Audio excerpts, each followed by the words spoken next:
The prison island, Rottnest Island. This is the land of the indigenous people of Western Australia, a land where the patriots, the men of honor, the indigenous men who have kept their country safe for over 140,000 years. These patriots were arrested.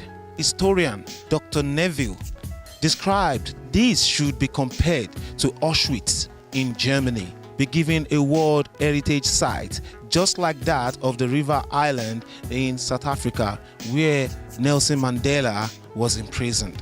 We are here today to shed light and unwrap the mystery behind the invaders and the patriots. What we're doing on the island today, on Wajima, Rottnest Island, is launching Reconciliation Week. Really acknowledging that we're about to hand the Quod, the old prison on the island, for the first time in 100 years. It won't be used as a tourism accommodation site.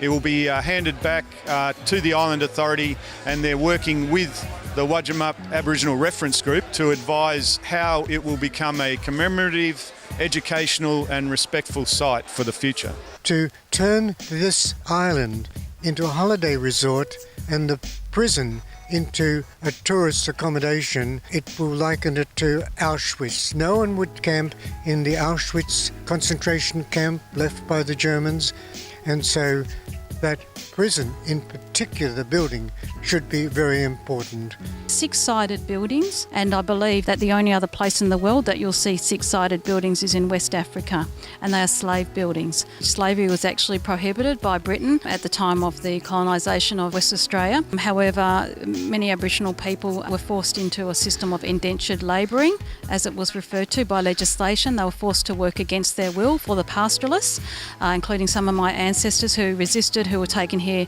to Wajima, Rottnest Island. They were treated as prisoners because they didn't want to be slaves.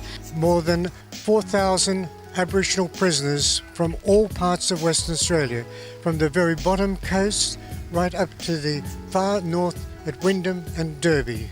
And some of the men arrested travelled chained about 34 in a row, 600 or 700 kilometres to the port of Carnarvon and Roban, and from there they were shipped down to Fremantle. Many of them, when they were arrested, were naked. In their country they didn't need clothes, and when they arrived at Fremantle they were still naked in a very cold climate. And so that is part of the tragedy, and many of them died chained on the route from their home country to the coast. The loneliness, how they were homesick, how they didn't really understand why they were here. They took the men away from our families and left the women defenceless. Most of our males particularly had the prison experience. So we're foreigners already in our own country. We are treated like that. We're not equals at all. I see the police doing drives around my area. They do their little runs around us. They check out all the Aboriginal housing. Colonisers destroyed this, and it's been levels of destruction all the way along. To me, this is a really important day for us and for the people. I brought all my family today to come over and share as a part of reconciliation. Look, I'm getting to the wrong end of life, but they're still young, so they've got to learn that Rottnest is a part of our culture, and that them as younger people, one day they'll become elders and they'll be able to take up where I leave off. In the past, I think reconciliation events are often non-Indigenous led.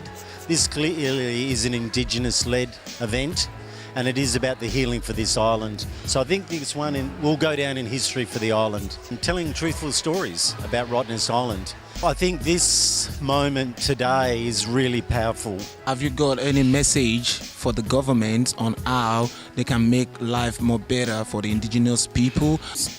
And even though we might harp about, and people might think we harp about the stolen generation, that has a lot to do with it, because it's intergenerational trauma. We're just coming to the close of our Reconciliation Week opening ceremony here on Rottnest Island, Wajima today. It's an important ceremony that we conduct before they leave the island as a way to cleanse each of the individual guests and ensure that they don't take anything home with them that they're not supposed to. Protocols that we have in place when Aboriginal people visit the island. I am Tony ETC for Undercurrent.